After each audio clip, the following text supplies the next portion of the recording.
Notre prière ce matin, c'est que tu rendes l'esprit de chacun sensible à ta voix. Il ne m'abandonne jamais.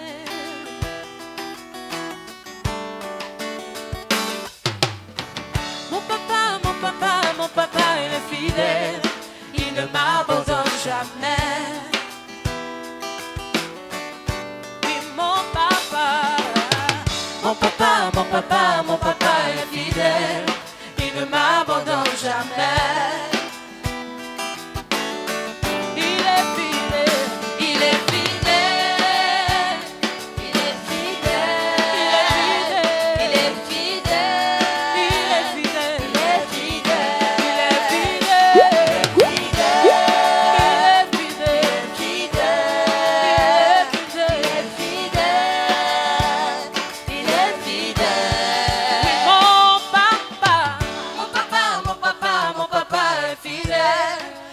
m'abandonne jamais. Il ne m'abandonne jamais. Il est fidèle. Mon papa est fidèle. Il ne m'abandonne jamais. Il ne m'abandonne jamais. C'est lui mon papa. Mon papa est fidèle. Il ne m'abandonne jamais. Il est fidèle. Il est fidèle, il est fidèle, il est fidèle, il est fidèle, il est fidèle, il est fidèle, il est fidèle, il est fidèle, il est fidèle. Merci Seigneur. Nous sommes exaucés au nom de Jésus. Je voudrais que tu acclames le Seigneur qui est présent au milieu de nous. Notre Dieu est fidèle, notre Dieu n'est pas un traître. Les hommes peuvent te trahir, mais Dieu ne te trahira jamais. Sa parole ne te trahira jamais. Ses promesses s'accomplissent toujours et certainement. Alléluia. Bien-aimés, nous allons rester dans cette position debout et de façon solennelle, nous assistons à l'entrée du collège pastoral. Pour ce premier culte, tout le collège pastoral ainsi que notre Père. Sans acclamation, dans ce silence, nous assistons à leur entrée.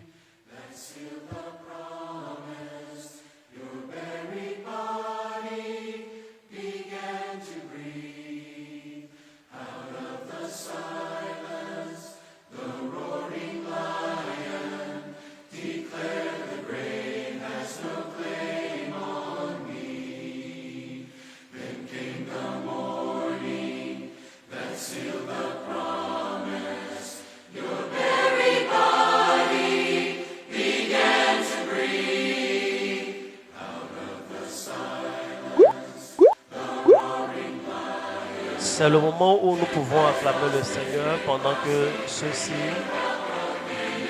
s'installent. Bien-aimé, si tu veux acclamer Jésus, acclame-le bien. C'est ce nom qui a brisé toute chaîne et qui nous rend libres.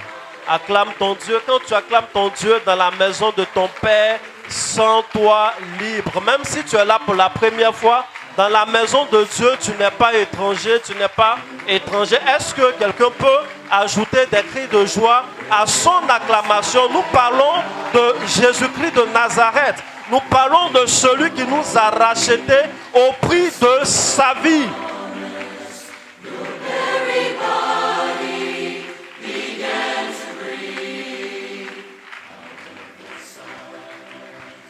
Alléluia.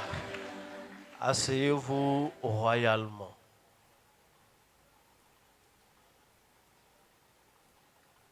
Chers frères et sœurs, mesdames et messieurs, je voudrais à ce moment de notre culte vous dire tout simplement bonne arrivée dans la maison du Seigneur. Je le disais tantôt, nous sommes aujourd'hui le 1er mars 2020. Nous sommes à notre premier culte public. notre premier dimanche et aujourd'hui est un jour assez particulier. Le mois de mars à la mission Réveil International est placé sous l'égide du luxe.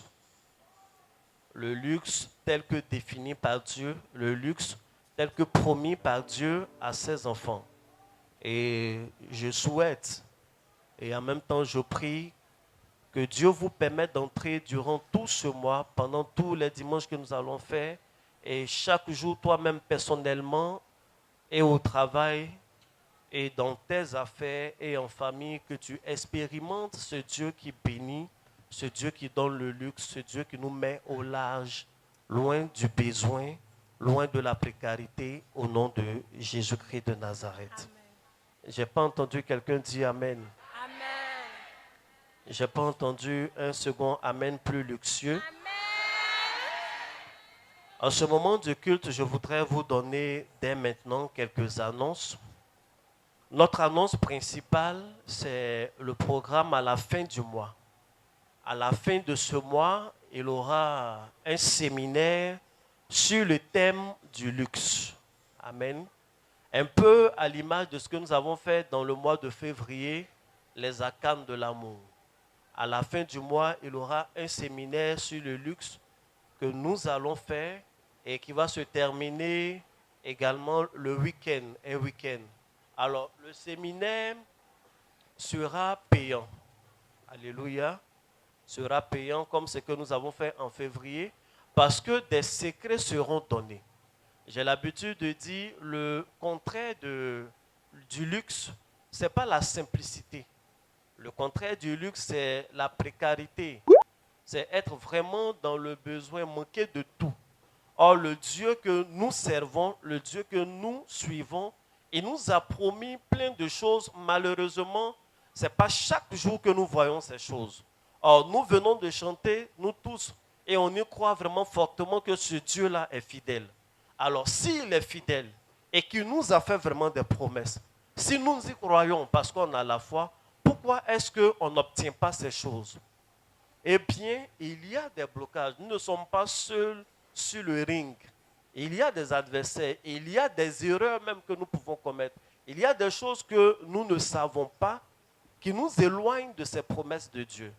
Il y a une onction également dont nous avons besoin pour parvenir à l'accomplissement total des promesses de Dieu pendant que nous sommes sur terre. C'est l'ensemble de ces points-là qui seront traités pendant le séminaire en question. Alléluia.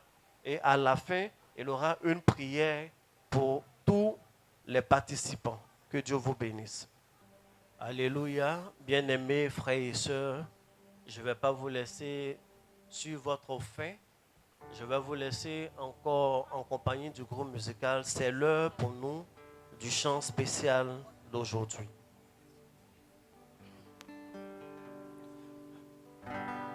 Alléluia. Alléluia. Donne-moi un amen vivant. Alléluia.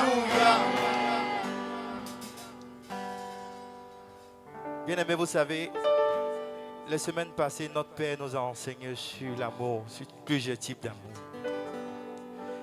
Mais l'amour qui triomphe de tous, l'amour qui est au-dessus de tous ces amours-là, c'est l'amour de Jésus-Christ pour nous. Alléluia.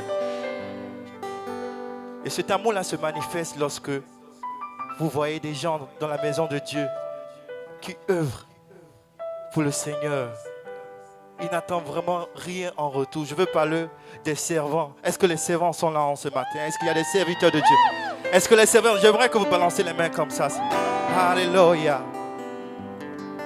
Ensemble, nous allons chanter ce cantique.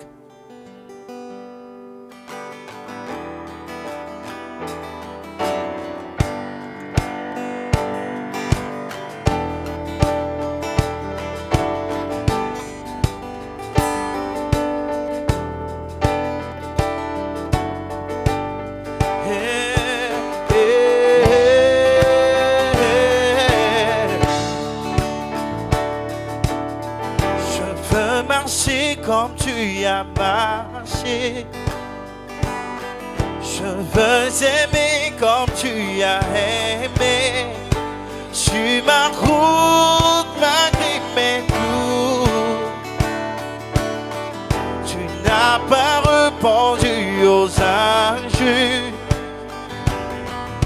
allons qu'on crachait sur ta figure.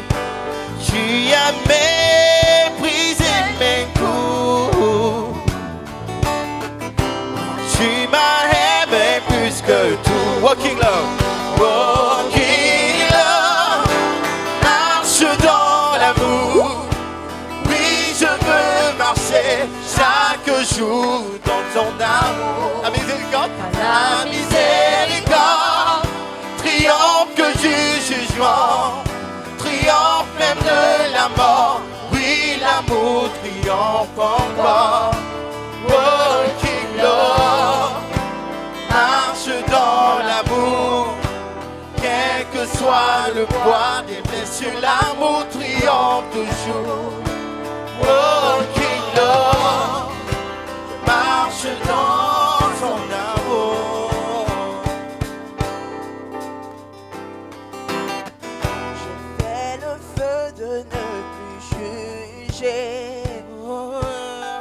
Je fais le choix de tout pardonner. Oh, je verrai sur ma bouche. Je veux marcher comme tu as marché. Je veux t'aimer comme tu as aimé. Quand tu t'es donné pour moi. Quand tu m'as aimé à la croix. Walking love, marche dans l'amour. Et je veux marcher chaque jour dans ton amour. Car la miséricorde triomphe du jugement, triomphe même de la mort. Oui, l'amour triomphe encore. Oh, walking love, marche dans l'amour.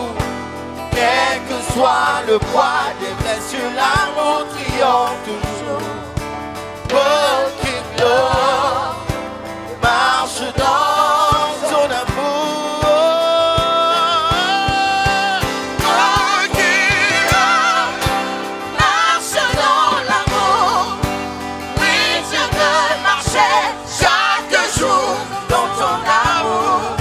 La miséricorde triomphe du jugement, triomphe de la mort, et l'amour triomphe encore. Walking love, marche dans l'amour. Quel que soit le poids des blessures, l'amour triomphe toujours. Walking love, je marche dans son amour.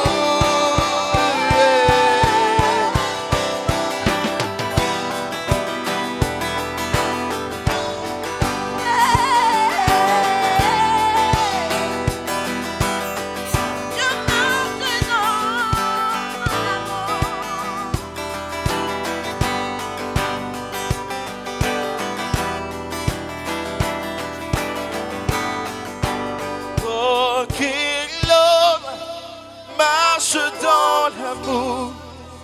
Oui, je veux marcher chaque jour dans ton amour. Car la miséricorde triomphe du jugement, triomphe même de la mort. Oui, l'amour triomphe encore. Walking love, marche dans l'amour. Quel que soit le poids des blessures, l'amour triomphe toujours. Walking love, marche dans son amour.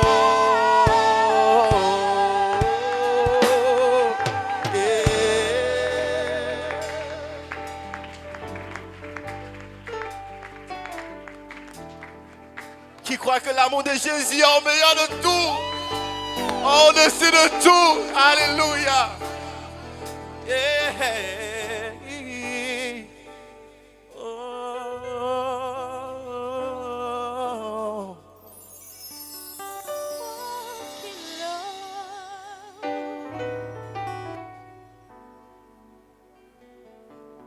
Est-ce que tu peux acclamer Dieu? Est-ce que tu peux acclamer Dieu pour ce grand amour? Dieu n'a pas de l'amour pour nous, Dieu est amour. C'est la nature, c'est l'essence même du divin. Cet amour qui triomphe du jugement. À cause de son amour pour nous qui avons accepté l'œuvre de la croix, nous ne sommes pas jugés, mais déjà nous sommes justifiés. Je veux dire à une personne que tu n'es pas concerné par la condamnation, tu n'es pas concerné par un quelconque jugement, parce qu'il n'y a point de condamnation pour ceux qui sont en Jésus. Nous sommes justifiés. Ton amen est bizarre. Ton amen, on dirait que tu n'es pas très sûr. Celui-là même qui a établi les règles pour être sauvé, celui-là même qui est le juge, il est en même temps notre avocat et il ne peut pas perdre sur notre dossier. Il faut dire bon amen. Je veux que quelqu'un acclame Jésus, quelqu'un qui a la certitude de son salut, la certitude de son amour, quelqu'un qui réalise que c'est au nom du grand amour de Dieu manifesté au travers de son Fils unique. Alléluia. Toujours dans cette même position, il faut dire à ton voisin, à ta voisine, nous sommes sur le point de décoller pour entrer dans un monde de luxe.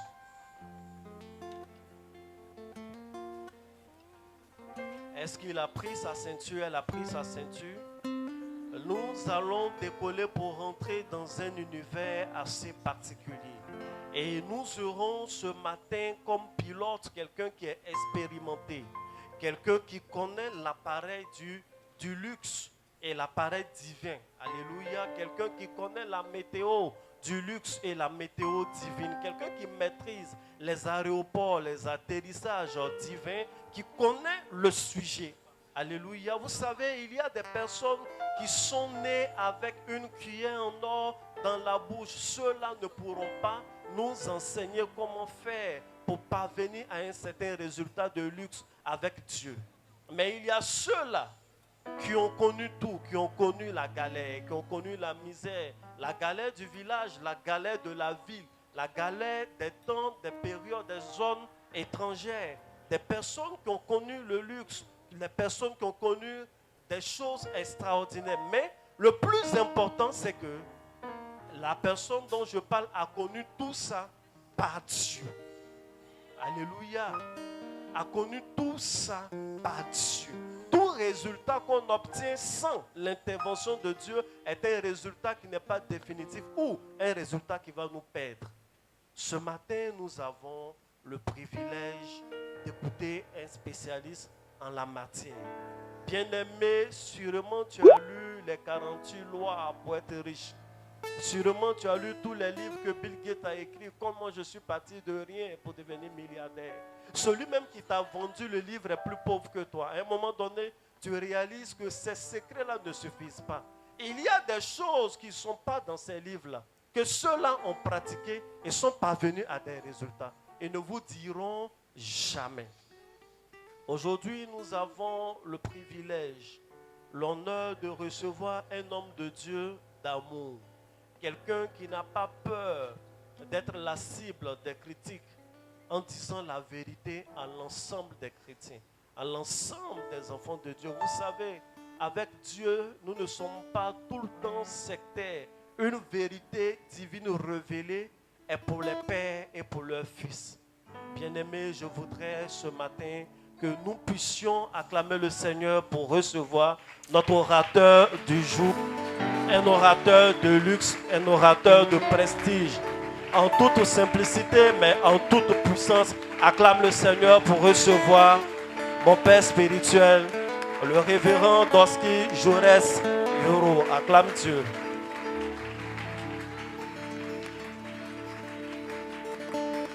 Nous levons nos voix pour t'adorer et te dire combien nous t'aimons. Oh, tu es selon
toi pour t'adorer et te dire combien nous t'aimons.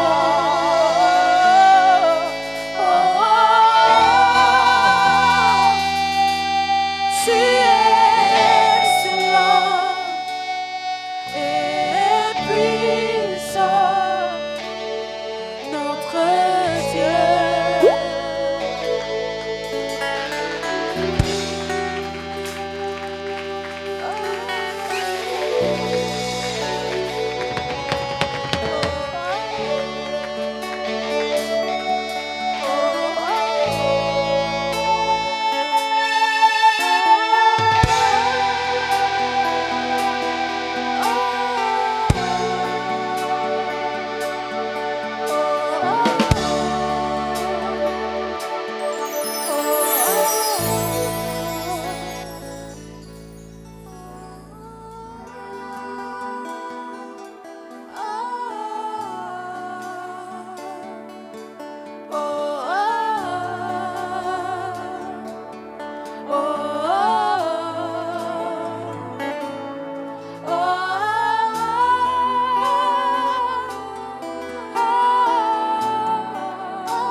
Je lève mes mains, je lève mes mains, touche-moi, je lève mes mains, touche-moi, je lève mes mains, touche-moi, Jésus. Je lève mes mains, touche-moi, je lève mes mains, touche-moi, je lève mes mains, touche-moi, Jésus, Jésus. Je lève mes mains, touche-moi, je lève mes mains, touche-moi, je lève mes mains, touche-moi, Jésus. Je lève mes mains, je lève mes mains, touche-moi, je lève mes mains, touche-moi, je lève mes mains, touche-moi, Jésus. Est-ce que tout le monde peut chanter? Je lève mes mains, touche-moi, je lève mes mains. Touche-moi, je lève mes mains, touche-moi, Jésus. J'entends plus de toi, Seigneur. Je lève mes mains, touche-moi, Touche-moi, de toi. je lève mes mains. Touche-moi, Seigneur. Touche-moi. Chantons ensemble, chantons ensemble. Lève mes mains, touche-moi, Jésus, je lève mes mains, touche-moi, je lève mes mains, touche-moi, je lève mes mains,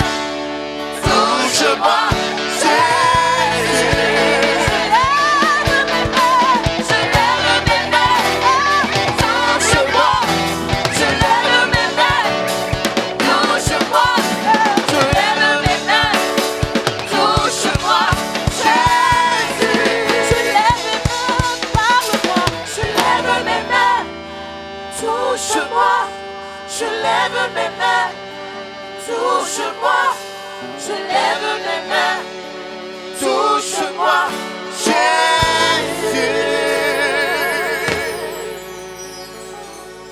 Alléluia, acclame le Seigneur. Et fais le bien, acclame Jésus.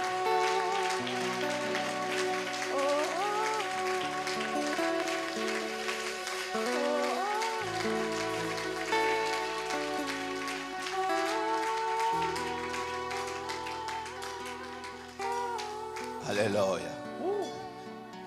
Merci Seigneur pour cette adoration. Alléluia. Soyez bénis. Est-ce que tu peux balancer les mains pour saluer Jésus? Tu peux t'asseoir royalement. Amen. Bon mois de mars. Que ce mois soit un mois d'opportunité et de connexion au nom de Jésus. Alors, le mois de mars est le mois du luxe, le mois du confort, le mois de l'opulence. Est-ce que quelqu'un parle bien anglais? Quand quelqu'un est vraiment dans l'aisance, le fait d'être dans l'aisance, je crois que ça doit être wealth. Yes, to be wealthy. To be wealthy. Ok. Très bien. Alors, sois dans l'opulence au nom puissant de Jésus. Nous allons prendre la parole de Dieu. On va décortiquer la parole de Dieu.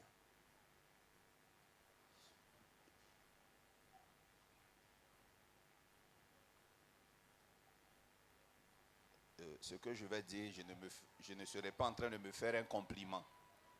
Je vais juste prélever une information de ma biographie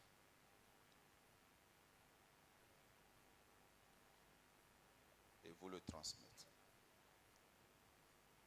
Je suis une encyclopédie vivante de la parole de Dieu. Amen.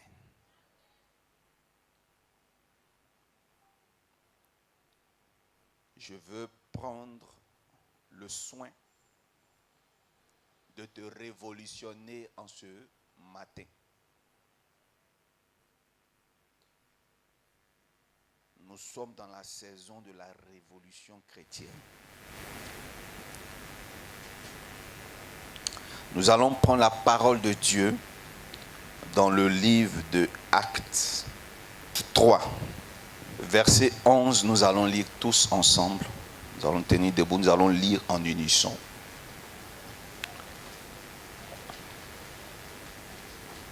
Alors le texte commence.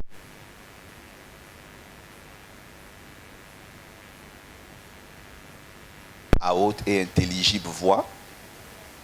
En quelques minutes, Dieu va te parler. Alléluia. En quelques minutes. Lisons ensemble maintenant la parole 3, 2, 1. Comme ils ne quittaient pas Pierre et Jean, tout le peuple étonné accourut vers eux au portique dit de Salomon. On reprend. Comme ils ne quittaient pas Pierre et Jean, tout le peuple étonné accourut vers eux au portique dit de Salomon. Amen. Amen. Tu peux t'asseoir royalement.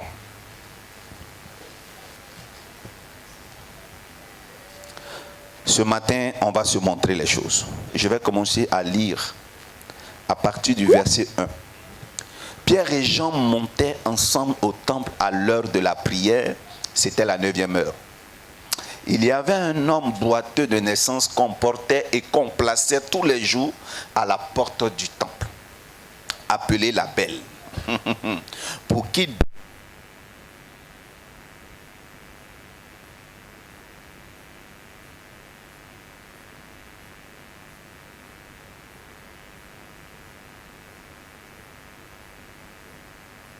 lui et dit, regarde-nous. Et il les regardait attentivement, s'entendant à recevoir d'eux quelque chose.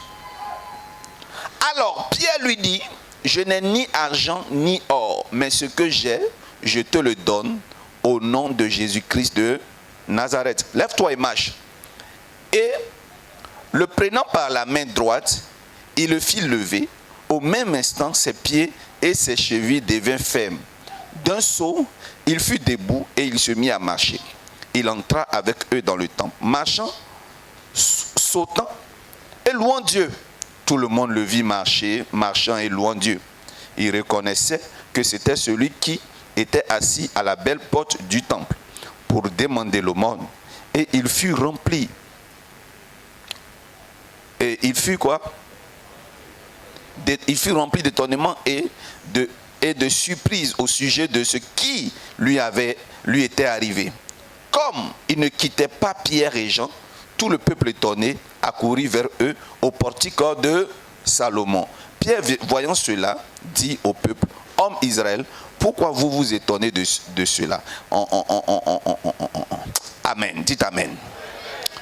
Oh, j'aime la parole de Dieu. En ce jour, Dieu va vous épater. Alléluia. Dieu va vous épater. Alors, dans cette histoire-là, nous assistons à une scène qui est très célèbre. C'est ce jour-là que Jean et Pierre ont guéri un paralytique. Ce n'était pas leur première fois. Ils lèvent le paralytique et il y a une phrase qui sera empruntée par tous les pasteurs humbles et modestes. Je n'ai ni or, ni argent, ni or. Vous savez, chez les Hébreux, leur affaire de droit d'aînesse, là, même dans le code language, ils insèrent. On ne met jamais l'or avant l'argent dans une phrase. Amen. Je n'ai ni argent ni or. Même la célèbre phrase qui dit « à Dieu appartient ». Voilà, c'est ce que vous dites. Non, allez lire, c'est plutôt « à Dieu appartient l'argent et l'or ». Ne mélangez pas les choses. Ce sont des éléments qui aiment le respect. Donc l'or s'estime l'aîné. Donc on cite d'abord le plus petit, on termine par le plus grand, c'est comme ça. Alléluia. J'aime décortiquer la parole de Dieu. Vous ne pouvez pas imaginer. Vous ne pouvez pas imaginer. Cette célèbre phrase est utilisée comme un bon modèle. Les hommes de Dieu aujourd'hui, y compris moi, quand nous prêchons, nous insistons sur ce phénomène. Le plus important à apporter dans la vie d'un chrétien, c'est quoi? C'est Jésus. Donc, et le matériel vient après. Je n'ai ni argent ni or, mais ce que j'ai, je donne. Je n'ai ni argent ni or, mais ce que j'ai, je te le donne. Et ça fait que nous-mêmes, quand nous prions, je me rappelle, quand je faisais les évangélisations dans les villages et autres, j'aimais dire, je n'ai ni argent ni or, mais ce que j'ai, tiens, lève-toi. Et le Seigneur me dit un jour que tout ce qui est dit dans la Bible n'est pas exemple positif à suivre. Il y a des scènes dans la parole de Dieu faites par des patriarches qui ne sont pas des exemples. Géasi est allé dérober l'argent. Son père lui avait interdit cela, il l'a fait. Est-ce que c'est un exemple? Donc ce qui est dit, est mentionné, tu dois le traiter avec discernement. En tant qu'un homme de Dieu, il dit je n'ai. Vous voyez la possession? Il dit je n'ai pas. Je n'ai ni argent ni or. Mais ce que j'ai, je te le donne. Au nom de Jésus, lève-toi et marche. La dernière fois, j'avais prêché cela, la saison dernière, et je reviens là-dessus pour vous dire que, s'il vous plaît, ce n'est pas un exemple. Dans le livre d'Osée, le Seigneur réclame. Il réclame être propriétaire de l'argent et l'or. Pierre et Jean et Pierre sont fils de qui? Fils spirituel de qui? De Jésus. Qui lui-même est Dieu. Qui lui-même est fils de Dieu. Alors notre président de la République fera mauvaise presse si son fils se met sur les réseaux sociaux en disant je n'ai pas d'argent. Qui est d'accord avec moi? La reine d'Angleterre aura mauvaise presse si Henri se met sur les réseaux sociaux et qu'il décide d'ouvrir un petit restaurant, n'est-ce pas, de fast-food, sous le prétexte qu'il est ruiné. La presse va harceler la reine d'Angleterre. Je ne suis pas d'accord que Jean et Pierre proclament devant le temple qu'ils n'ont ni argent ni or. Je ne suis pas d'accord. Je ne sais pas comment c'est vu ailleurs. Mais ici, n'ayez pas ce langage. Soyez des chrétiens équilibrés. Ayez non seulement l'onction, mais ayez aussi l'or et l'argent. Souvenez-vous, le Seigneur Jésus, quand il parlait de la monétisation, il parlait de la monétique, il parlait des finances, il parlait des devises. Il a dit, rendez à César ce qui est à César. Il parlait d'argent. Mais rendez à Dieu ce qui est à Dieu. Il parlait aussi d'argent et or. Ça veut dire que le système divin a aussi droit d'avoir de l'argent. Comment se fait-il qu'après l'existence de Christ sur terre et son enlèvement, ces deux disciples-là aient un tel langage? Ils n'ont pas compris. Ils n'ont pas compris que le Seigneur Jésus-Christ n'était pas arrivé seulement pour qu'ils aient l'onction. Aujourd'hui, j'aimerais vous parler de l'importance de la prospérité dans l'Église. L'influence de la prospérité sur les fidèles. Les conséquences de l'argent dans la maison de Dieu. Quand nous revenons sur ce texte, la Bible dit que le paralytique était assis à la porte du temple qui s'appelait comment? Même le paralytique. La position pour mendier, c'est laquelle? C'est à la belle porte. Parce que l'intelligence de l'homme est sélective. L'homme a la capacité de faire des choix. Mais le choix se fait par critère. Il est venu adorer Dieu. Il est venu mendier dans la maison de Dieu. Mais il a choisi la belle porte. Alors cette porte-là, elle est censée être stratégique pour le mendiant. Il vient s'asseoir là parce que non seulement c'est une porte, la belle, mais c'est l'endroit par lequel des personnes d'excellence passent. Il y a des endroits, s'il s'assoit là-bas, il n'aura rien. Alors voilà son espoir.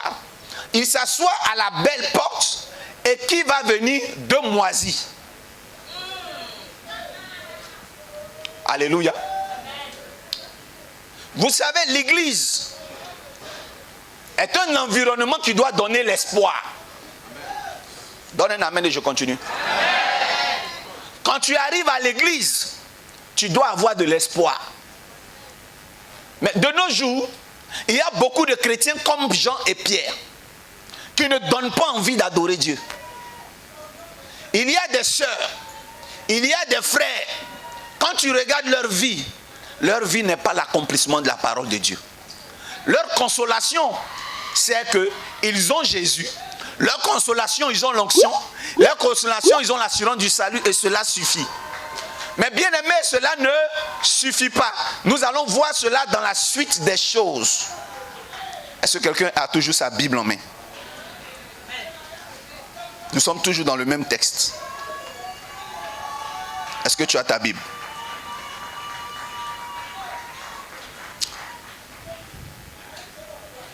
Dis avec moi, la pauvreté est vaincue.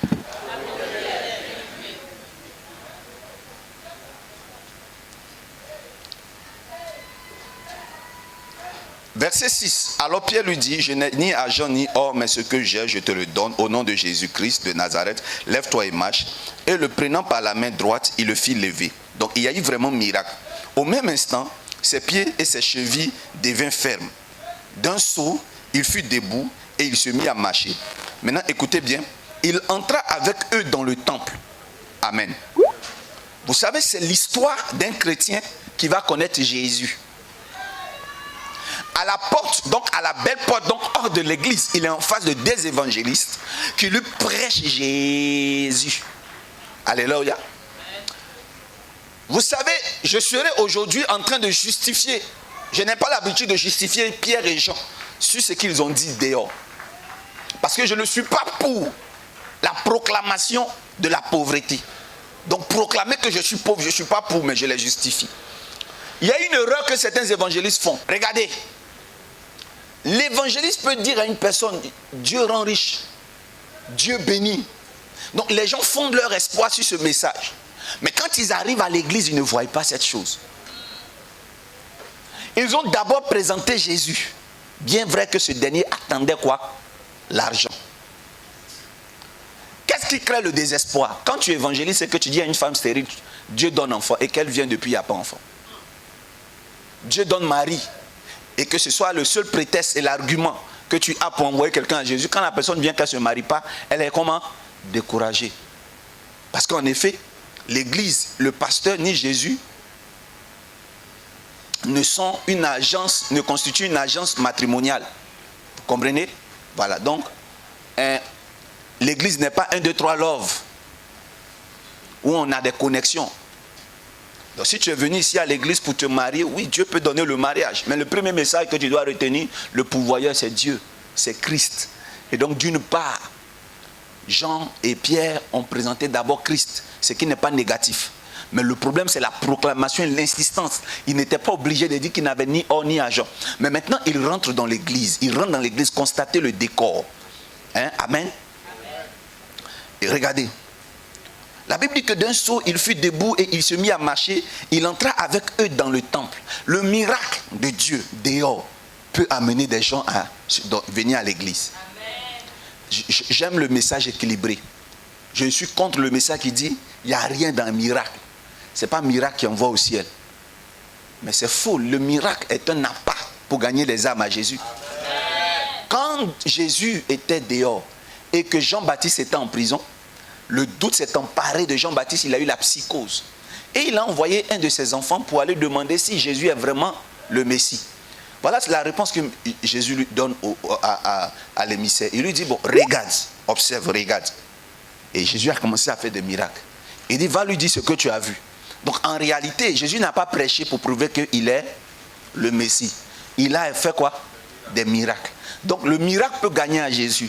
Et donc, à cause du miracle, le paralytique rentre pour la première fois dans le temple. La Bible dit, il marchait, il sautait et louait Dieu. Tout le monde le vit marchant et louant Dieu. Ils reconnaissent que c'était celui qui était assis à la belle porte du temple pour demander l'aumône. Il fut rempli d'étonnement. La Bible dit que comme ils ne quittaient pas Pierre et Jean, tout le peuple étonné accourut vers eux. Mais où ça? Au portique dit de Salomon. Dis avec moi le portique de Salomon. Bien aimé, laissez-moi vous dire que un portique en hébreu, amen, se dit stoa. Alléluia. Et laissez-moi vous parler des portiques. Un portique est une colonnade ouverte où le peuple pouvait rester ou marcher protégé du temps et de la chaleur du soleil. Le portique construit par Salomon à la partie orientale du temple qui ne fut pas détruit lors de la destruction du temple de Babylone, par Babylone. Et cet endroit où Jésus-Christ aimait marcher, dans Jean 10, 23, la Bible dit Jésus se promenait sous ce portique. C'est l'endroit par excellence où Jésus aimait se promener. Alléluia. Et dans Actes 5, verset 12, la Bible dit que beaucoup de miracles et de prodiges se faisaient au milieu du peuple par la main des apôtres. Ils se tenaient tous ensemble au portique de Salomon, au stoa de Salomon. Cet endroit-là, quand nous allons dans le livre de Rois, vous allez y voir comment est-ce que Dieu a demandé à David de construire le temple. Et comment est-ce que David à son tour a laissé les instructions à son fils pour bâtir le temple. Vous pouvez voir cela dans le livre de 1 Roi 6. Lisez tout le chapitre. Vous allez voir le luxe qu'il y a au niveau des portiques de Salomon. Pour votre information, le portique de Salomon est le seul endroit dans le temple de l'Éternel, hors du temple de l'Éternel qui est couvert. Les portiques de Salomon se trouvent dans les pavis, c'est-à-dire dans l'endroit extérieur des choses. Sur l'esplanade du temple de Jérusalem. C'est là que se trouvait le portique de Salomon. qui était une colonnade ouverte où le peuple pouvait rester ou marcher, comme je l'ai dit tout à l'heure. Amen.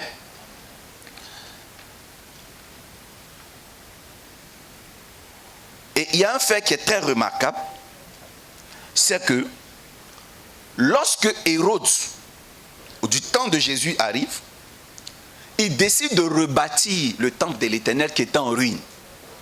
Mais il se concentre à réhabiliter les portiques de Salomon. C'était sa cible. Quand Jésus-Christ il vient, c'est l'un des endroits cibles où il aime être. Est-ce que c'est une coïncidence? Dans tout le temple de l'Éternel, Jésus-Christ aimait être au niveau des portiques et c'est là qu'il prêchait. Parce que Salomon veut dire paix. Salomon vient de Shalom. Chez les Arabes, Salomon, c'est de là que vient Salam, qui veut dire paix.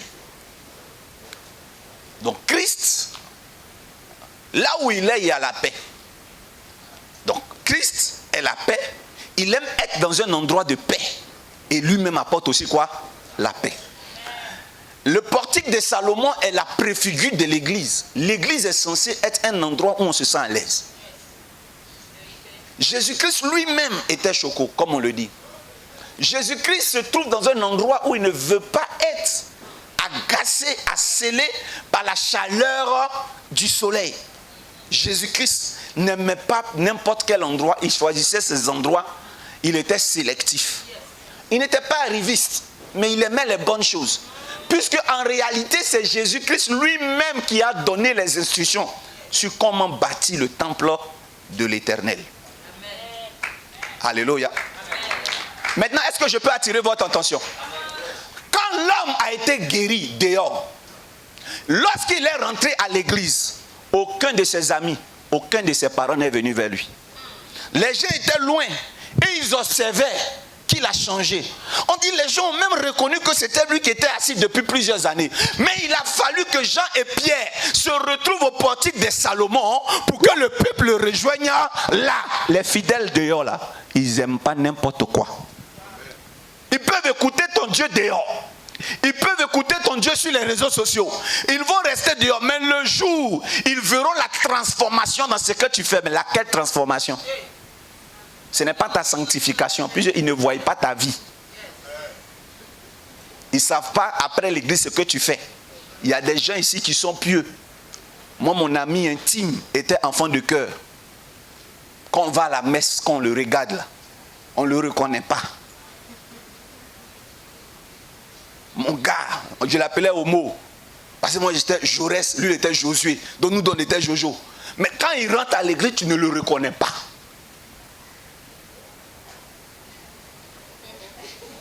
Pourtant moi-même je sais de quoi il est capable. Ce n'est pas la mine que tu fais à l'église qui attire les âmes. Ce n'est pas le fait que tu aies une grosse Bible et que tu marches maintenant, on ne te voit plus. Au after work, on ne te voit plus dans les petits bars que les gens vont venir. Ça, ils s'en foutent. Vous savez, ta réussite est plus éloquente que ta prédication. Il faut prêcher. Il faut connaître la Bible. Il faut décortiquer, avoir des versets bibliques, beaucoup, comme Gédéon de la Tchétchouva. Mais tant que tu ne changes pas, dans quel sens? Dans l'évolution matérielle, les gens ne viendront pas. S'il n'y a pas de signe d'évolution et de prospérité, même là où tu pries, les gens ne viendront pas. Revoyons les séquences chronologiques de cette parole. Il est converti, il est guéri, mais on ne parle pas des gens qui arrivent. On parle des gens qui l'admirent de loin, qui voient le miracle de loin. Mais il a fallu qu'il arrive au portique de Salomon pour que les gens puissent venir. Parce que tout le monde aime fraîcheur. Il n'y a pas quelqu'un qui n'aime pas le bien-être. Vous savez pourquoi? Parce qu'on est tous sortis de Dieu. Dieu lui-même, il aime la fraîcheur. Regardez, quand l'ange Michael est apparu à Daniel, regardez la ceinture qu'il a portée. C'est quoi? La matière de la ceinture. la matière de la tunique.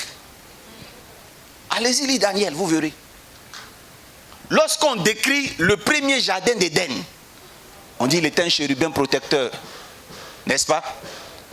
Ézéchiel 28, verset 13. Il marchait, l'ange de l'Éternel marchait sur des pierres, le chrysolite, le bdellium, le topaz. Son habit, sa ceinture était en or. Il est beau. On ne décrit même pas Dieu encore, on parle de ses garde-corps. Il n'y a pas un ange de l'Éternel qui va arriver en train de se gratter les fesses pour parler. C'est pas possible. Ils sont élégants. Et lorsque Dieu crée la terre, écoutez-moi très bien, il dit terre, produit la végétation, produit les animaux de la terre. Oh, produit les poissons. Et produit aussi les oiseaux du ciel. Mais autour de l'homme, Dieu dit, la Bible dit que Dieu lui-même, il crée l'homme à son image. Donc laissez-moi vous dire une chose. Les oiseaux, les mammifères, les reptiles, les poissons sont créés par la terre. Qui a dit amen? Mais l'homme est sorti de Dieu. Et vous savez, il y a une conséquence. Si tu retires le poisson de l'eau, il meurt. Tu déracines un arbre, tu le déconnectes à la terre, il meurt. Tu mets un aigle dans une cage, l'aigle va mourir d'angoisse. Si tu ne le libères pas au bout d'un an, une petite cage, parce que tu l'enlèves de son environnement où il se sent bien. De même, si tu déconnectes l'homme de Dieu, il meurt. Mais de quelle mort? La mort spirituelle. Mais il y a une autre mort dont on ne parle pas. L'homme n'est pas à l'aise. Je vous dis la vérité. Quand il est déconnecté de la prospérité. Je vais vous expliquer pourquoi. Lorsque tu déconnectes un poisson de l'eau, si tu veux qu'il vive, quand tu l'envoies chez toi, tu fais quoi? Tu crées un environnement identique à l'environnement primaire, l'environnement alpha. Et quand tu vas créer l'aquarium, tu ne mettras pas le poisson seulement dans l'eau. Tu vas ajouter une végétation qui s'apparente au premier environnement. Ensuite, tu vas nourrir le poisson du générique de la nourriture qu'il avait dans son passé. Quand tu déconnectes l'homme de Dieu, c'est un malheur pour lui. Il y a un incident, il perd le salut. Mais quand tu déconnectes l'homme de la prospérité, c'est comme si tu avais déconnecté un poisson de l'eau. Pourquoi? Parce qu'en réalité, tout homme qui vient de Dieu vient du royaume de Dieu. Or, nulle part dans la parole de Dieu est décrit le royaume de Dieu comme un endroit pauvre. Le sol est riche.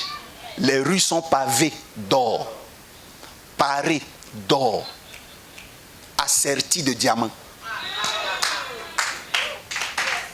Même les ouvriers, écoutez-moi bien, j'ai dit bien les boys au ciel. Vous savez, les anges sont nos boys. Même les boys sont beaux, sont frais, sont élégants. Et il y a un texte biblique qui dit que heureux les pauvres. Ah, je n'ai pas compris. Je n'ai pas compris cette qualité du message de Jésus. Il est quitté où? Il arrive sur nous. Heureux les pauvres, et heureusement il a ajouté un esprit. Ça, je n'ai pas compris ce qu'il voulait dire. Dis amen. En fait, ce message de béatitude, là, arrêtons de le prêcher de façon sophistiquée et artificielle. Prêchons-le de façon simple. Est-ce que vous avez entendu le langage et le conseil qui dit vaut mieux vivre caché que de vivre comment? Exposé. Quand le Seigneur dit heureux le pauvre en esprit, il n'est pas en train d'encourager les pauvres, l'homme à être pauvre en esprit. Il est juste en train de dire, quand tu es pauvre en esprit, là, tu as moins de un sur ta vie. Vrai ou faux? Si tu te fais comme ça, là, le monde ne t'attaquera jamais. On ne parlera jamais de toi. Si tu ne t'affiches pas, tu n'affiches pas ta prospérité, même tu peux sortir en caleçon pour aller faire un transfert d'unité dehors. on s'en fout de toi. Dis amen bien. Mais une fois que Dieu commence à te bénir, même pour éternuer, tu dois demander la permission à la presse. C'est pour ça que le Seigneur dit heureux. Heureux les pauvres en esprit. Je n'ai pas envie de mettre esprit les pauvres. Les pauvres, vous êtes bien. Parce que tant que vous êtes pauvre, on ne vous combat pas. C'est ce que le Seigneur Jésus voulait dire. Sinon lui-même, il n'a pas été pauvre en esprit. Il était très rempli, très riche. Les gens disent qu'il était humble, c'est vrai. Dans ce qui est humble, vous êtes humble, c'est vrai. Mais il y a une chose que je vous dis. Jésus aimait les bonnes choses. Amen. Et Jésus a démontré que les chrétiens n'aiment pas les bonnes choses.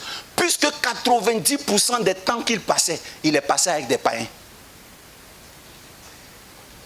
90% des temps que Jésus passait, les gens disent que c'était pour évangéliser, c'est vrai. Mais en réalité, parce que la façon de vivre des païens lui plaisait mieux que celui des chrétiens. Il était tout le temps avec les publicains aux bons endroits. Il y a une femme qui est rentrée, une prostituée, une poclée, une toutou, avec un parfum de valeur, un crude. Elle rentre comme ça avec le parfum, elle le verse sur le pied de Jésus. Les apôtres, les pharisiens qui ont vu ça sont choqués parce que le Seigneur Jésus, à la veille de la prière, s'est laissé toucher par une femme impure. Mais vous savez, Jésus n'a même pas remarqué que cette femme-là pouvait le souiller à la veille de la prière. À cause de ce qu'il était influencé par le bon parfum. Quand les gens ont jugé la femme, il a accusé réception de l'information, mais il a rejeté. Il dit, cette femme-là, elle a fait quelque chose que personne ici n'a fait pour moi. Vous savez ce que le Seigneur Jésus recherche? Normalement, c'est censé être l'adoration, la purification et la sanctification. Or, depuis il est assis ici aussi, il cherchait quoi? Des vraies offrandes. Le parfum, quand il a regardé, il demande à ses apôtres, vous savez ce qu'elle a fait? Depuis que je suis ici, qui a fait ça pour moi? J'ai commencé à parler à quelqu'un. Même le récipient dans lequel se trouvait le parfum pour l'autre prostituée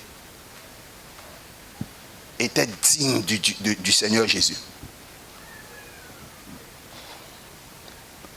Ce message est combattu et sera combattu, même par ta conscience. Mais je vais te faire la guerre jusqu'à te conquérir par ce message. Parce qu'il y a un verset qui est en train de me combattre. La Bible dit qu'il n'avait ni beauté, ni éclat pour attirer quoi? Les regards. En conjugaison, il n'avait, c'était accès à quel temps? À l'imparfait. Quand on dit j'avais un père, ça veut dire quoi? Il est mort. Donc on dit il n'avait ni beauté, ça veut dire que sa laideur là est décédée. On parle de ça au passé. Sa façon d'être gaou là, c'est passé. Et celui qui explique là, c'est un prophète. Lorsque on est dans le présent et qu'on parle du futur en mentionnant un verbe à l'imparfait, cela voudrait dire que le sujet qui pose l'acte à l'imparfait ne l'était même pas au début. Et il ne l'a pas été à la fin. Il a été à un moment. On dit au moment où on le frappait, il n'avait ni... C'est au moment, sur le chemin de la croix seulement, que Jésus n'avait ni beauté, ni éclat. Ne gâtez pas le nom du frère. C'est juste en ce moment-là qu'il n'avait ni beauté, ni éclat. Vous savez, si on te flagelle, on te frappe avec des hameçons dans ta chair, au bout de 2 heures de temps, toutes ces parties-là s'enflent. En une demi-journée, il y a déjà de la coagulation et des prémices du pus. L'aspect de sa peau était dégoûtant. Mais il n'a pas toujours été comme ça. La preuve, avant qu'on le frappe, même pour aller au tribunal, Jésus avait une robe, la Bible dit sans couture, d'un fin lin, sans couture. Le fin lin, vous savez c'est quoi le fin lin? C'est un lin qui laisse une transparence. C'est-à-dire que si tu n'as rien porté en bas, on voit les détails du caleçon et du sous-corps. Donc, celui qui n'a pas les moyens ne peut pas porter un fin lin. Les moyens, c'est quoi? C'est-à-dire que tu portes un lin pour laisser apparaître l'autre habit qui est à l'intérieur. Parce que tu veux qu'on sache ce qui est en bas.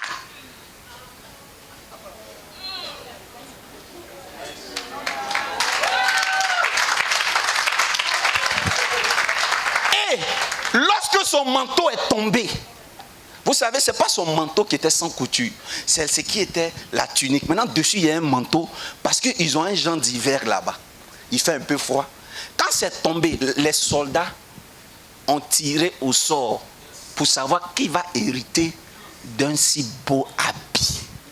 C'était un sapeur. Dixit, styliste, modéliste. Jésus-Christ aimait les bonnes choses. Il va au tribunal, il sait qu'il va mourir, mais il est prêt. Quel est cet évangile de pauvreté qui sévit en Afrique, même en Europe? Qui vous a dit qu'un chrétien ne doit pas aimer les bonnes choses? Alléluia. Et j'exagère pour dire que sûrement cette femme a dit, je vais toucher le pan de sa robe. Parce qu'elle voit la gloire sur la robe de Jésus. Je veux t'inviter, t'exciter à aimer la prospérité. Vous savez, la prospérité, ce n'est pas avoir beaucoup d'argent. Parce qu'en réalité, celui qui est riche, ce n'est pas celui qui a beaucoup d'argent forcément. Parce qu'en réalité, le véritable pauvre est celui qui a beaucoup d'argent. Le pauvre, il a beaucoup d'argent, mais il n'arrive pas à rendre heureux son entourage. Le pauvre, c'est celui qui a beaucoup d'argent, mais qui ne peut pas créer le loisir autour de lui. Celui qui est pauvre, c'est celui qui a beaucoup d'argent, mais qui ne peut pas offrir et rendre joyeux son épouse, ses enfants et son environnement.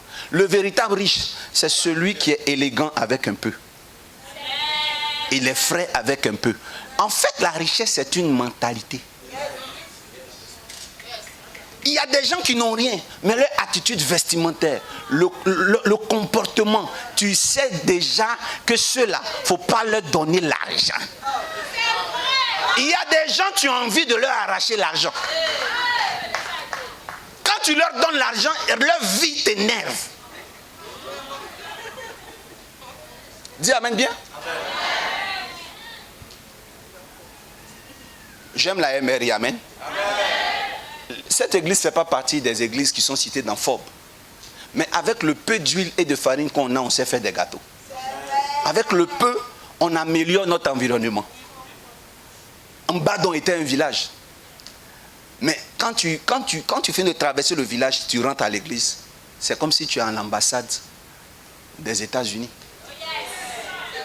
L'accueil, tout et tout, c'est la mentalité de la prospérité. C'est de ça que je parle. La prospérité, le luxe, ce n'est pas avoir beaucoup d'argent forcément. Sinon, oui, c'est ça. Mais c'est l'attitude vestimentaire, la philosophie de la vie.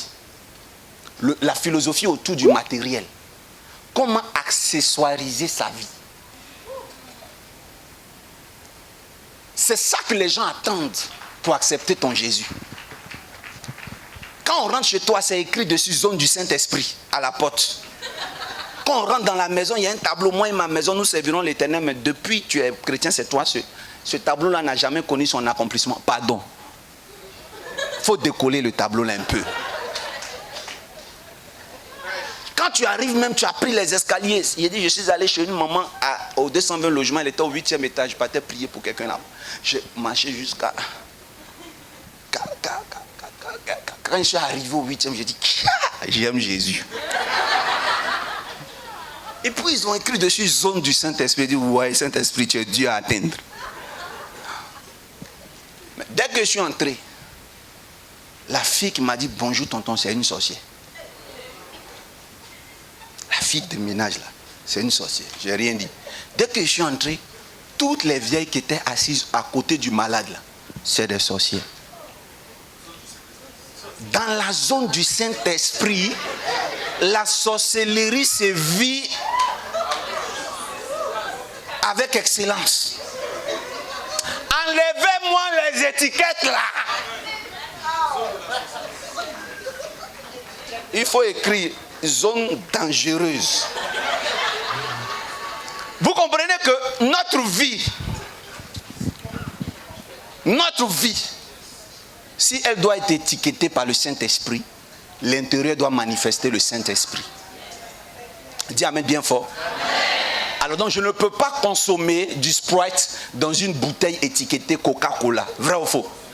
Et équilibrons notre vie. Alors c'est un message équilibré pour vous ce matin.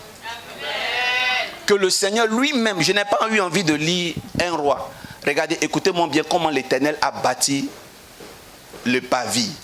Dans 1 roi 6, le Seigneur dit, les pavis là, quand tu vas construire, il faut que ce soit en pierre. Mais je ne veux pas que pour tailler les statues, les images là, sur les colonnes, là, je ne souhaiterais pas que vous utilisez du fer. Qui comprend? Il dit, pour sculpter tout dans le temple là, je ne veux pas du bruit. Il dit, le Seigneur dit, je veux que vous utilisez des pierres pour tailler des pierres. Est-ce que c'est simple? Or, les pierres qui sont capables de tailler d'autres pierres sont dignes des magmas. Ce sont des cratères solides qu'on utilise, mais qui coûtent cher.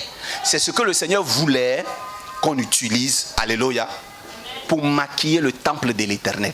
Donc le Seigneur Jésus a du goût. Répète avec moi, il a du goût.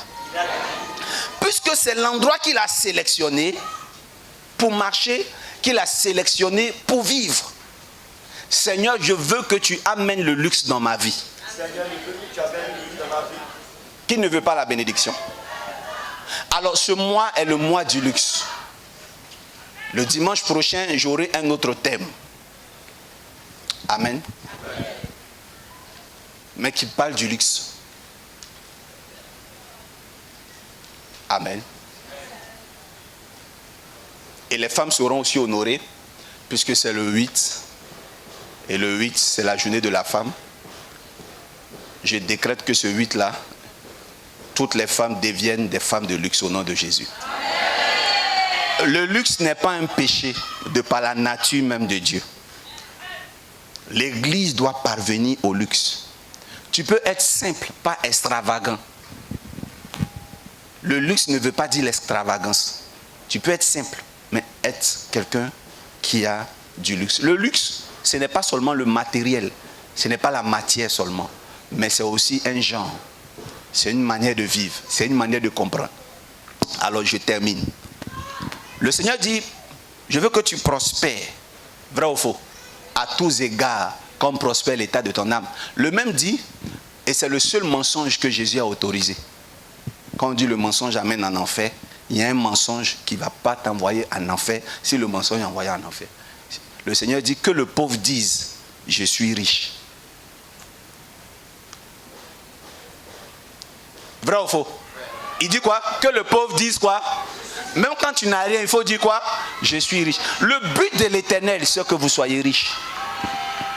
La sanctification n'est pas le seul message que Dieu a voulu apporter à l'humanité. La prospérité aussi est un message qui a le droit d'être prêché à l'église. Je refuse la pauvreté dans votre vie. Lève-toi avec moi. Nous aurons la Sainte Seine. Alors ça, il s'agit de la Sainte Seine de famille. Voilà pourquoi vous allez voir que jusqu'aux enfants, la Sainte Seine sera donnée. Est-ce que tu veux vivre ce message? Si tu avais la mentalité de l'humilité, la fausse humilité qui est l'humilité, parce que trop d'humilité ça fait humilité. Si tu avais la mentalité de te contenter du peu que tu as, je suis venu te révolter, à te connecter. Le Seigneur dit, je souhaite que tu prospères comment? À tous égards. Écoutez-moi bien, comme prospère quoi? L'état de ton âme. En fait, le luxe doit commencer par ton âme. Et vous allez voir que je vais détailler les messages durant les prochains dimanches. Là, je suis en train de faire l'introduction du mois. Tu sais, un homme à qui tu donnes 30 millions le 1er janvier, mais qui a son intérieur pauvre, donne-lui rendez-vous le 31 décembre de la même année. Tu verras. Et si ce même jour où lui il a reçu 30 millions, tu donnes 300 000 francs à un homme qui à l'intérieur de lui est riche, donne-le rendez-vous le 31 décembre. Le pauvre à l'intérieur qui avait 30 millions sera endetté. Mais le riche avec ses 300 000 deviendra le patron du pauvre à qui on avait donné quoi? 30 millions. Et ce mois, je vais vous donner la mentalité de la prospérité. Amen. Soyez riches de mentalité. Une fois que vous êtes riche de mentalité, le reste vient. La prospérité vient. Mais si déjà vous êtes vaincu par la doctrine de la pauvreté, vous ne serez jamais riche. Il y a des gens à qui on donne 10, c'est trop. Il faut diminuer. Je ne mérite pas. Tu es vaincu. Tu es vaincu. Oh non, non, non, non, non, non. Ah, je ne mérite. Tu mérites tout ce qui est bon sur terre. Dimanche prochain, je vais asphyxier Satan avec un message prophético-logorématique. Dimanche prochain, tu vas recevoir quelque chose d'extraordinaire. Confesse avec moi. J'ai l'argent. J'ai l'or. Je suis fils de Dieu. Répète encore, j'ai l'argent. J'ai l'or. Je suis fils de Dieu. Lève l'index droit vers le ciel. Dis, c'est moi. Maintenant, enlève la sueur sur toi en disant, qui enlèverait la honte de ma famille. Répète cette action prophétique. C'est moi qui enlèverai deux fois. C'est moi qui enlèverai la honte de ma famille. Encore. C'est moi qui enlèverai la honte. Maintenant, prends la main gauche. Saisis quelque chose dans ta main comme ça. Saisis, fais comme ça, cette action de saisie. Dis, mes mains feront des exploits. Mes mains conduiront des voitures de luxe. Mes mains seront propriétaires terriens. Je sors de la location. Je deviens propriétaire. Je deviens bailleur. Au nom de Jésus. Dis Amen. Fais la main comme ça. Dis avec moi, chaque chose a son argent. Regarde le geste. Chaque chose a son argent. Répète plus fort. Chaque chose a son argent. Dis Amen 7 fois. Amen. Amen. Amen. Amen. Amen. Amen. Amen. On acclame le Seigneur Jésus.